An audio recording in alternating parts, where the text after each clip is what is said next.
Hey guys, what's going on? Christina back here with another video. This is a really quick one. I just want to talk to you guys about MagSafe rings. You guys know how much I love the ESR phone stand ring. I've talked about this before. I did a video on it. I had a black one in the past. Actually, I had to buy another one because the one I had originally basically wore itself out because I used it every day for 5 to 6 months straight, and it just became a little bit loose in the hinges and I needed to replace it. But while I was waiting for my new one to arrive, I, for a period of time, was using this aftermarket brand. I mean, there's lots of different brand rings, I believe, out there. This one is a generic one that I found on eBay. And I'm going to talk to you guys really quickly about how they compare and contrast and why I'm still sticking with ESR after all is said and done. Okay, so they're very similar. First off, the ESR phone ring is about 20 bucks on Amazon. This generic one I found on eBay with shipping included was about $10. So double the price here. It is thicker, as you can see when you look at the profile, the ESR brand ring. The weight is very comparable, to be honest. I don't have a scale here, but it's hardly noticeable. This is a little bit heavier, I'd say, because it is thicker. The circumference is pretty much identical, and the magnetic attraction to the case is basically the same. I'll try to show you that in a second. You can see this one is a little less rounded, especially on the part that extends from the ring, whereas this one is, you know, more circular, whatever. Obviously, it works on a naked MagSafe iPhone or any MagSafe case. So here is the ESR ring. You know, give it a tug, and it will come off. That's how it attaches. The eBay ring, same thing. The magnetic attachment feels pretty similar. I would say it's the same in terms of the strength. The way it pulls out, you can see there's like a double pull out, so you can sort of pull the ring away, and then you get the second piece that emerges that you can use to help hold the phone, however you're going to hold it, or extend it down as a stand in the portrait mode. So I'll show you that. You can attach it right here, and then you put the phone down. And I would do this a ton of times, scrolling, reading recipes, consuming content in this position. And as you can see, it's like rubberized on the bottom here a bit, and it's a pretty nice flat area that's meant to go on the surface of the table. And there it is when it's compressed down on the phone case. The eBay version, it's a bit of a slimmer profile, which I do like.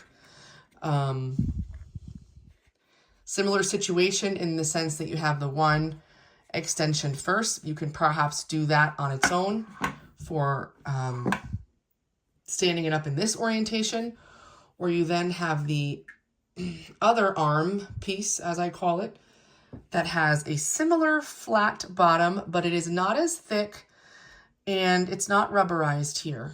But that's meant to put it in standing mode as well. The unfortunate thing in the filming of this video is that I use my iPhone 14 Pro Max to record, so I don't have it in the case at the time. But what I will tell you is this.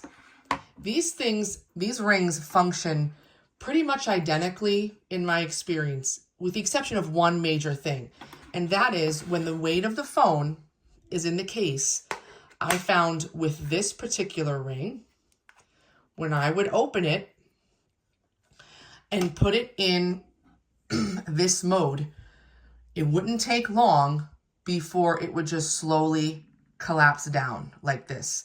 The weight of the phone was enough, and the arms of this ring, whatever, were not strong enough or sturdy enough or thick enough perhaps to keep this up in this direction the way I wanted it to be when I was reading or whatever I was doing. It was just slowly collapsing, and that I was noticing. I wish I could recreate that for you right now, but unfortunately I'm unable. This one, on the other hand, the These pieces of the ring that come away from the case are a lot thicker. The hinge here is sturdier for sure. And the bottom piece, the rubberized piece, maybe it helps it grip to the table a bit more. Combination of all of those factors, when I had the phone in this orientation, it never once was slowly collapsing itself down. The only time it started to do that was after 5 months of daily use. And that's when I told you, like, I had to get a new one because it just was worn out. I had used it so much.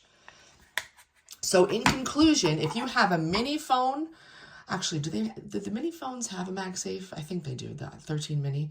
Anyway, if you have a mini or perhaps a regular size phone like the 13 Pro or just, you know, the 14 Pro, not the Max, I think you're going to do fine with either one of these. But if you have a Plus or a Max size phone, don't even try this one because I don't think it's going to give you it's not going to give you what you want in terms of the functionality. The phone inside of a case is too heavy for this to support it, especially if you like to consume content or read or put your phone standing up on a stand in this manner. So that for me is the main reason why I cannot use this. I have to go back to the ESR version, which for me works amazing. And I hope to get another 5-6 months use out of this one before I have to try another. Anyway, if you guys have any questions or comments about these accessories, please let me know. If you've tried any other MagSafe rings, you know, things that help you hold your phone but also function as a stand, please let me know. I love this stuff, and I'm curious what other brands or versions of it you may have tried that you like. I will link both of these in the description for you guys so you can check them out. I appreciate all your support. Please subscribe and stay tuned for the next video. Thanks again.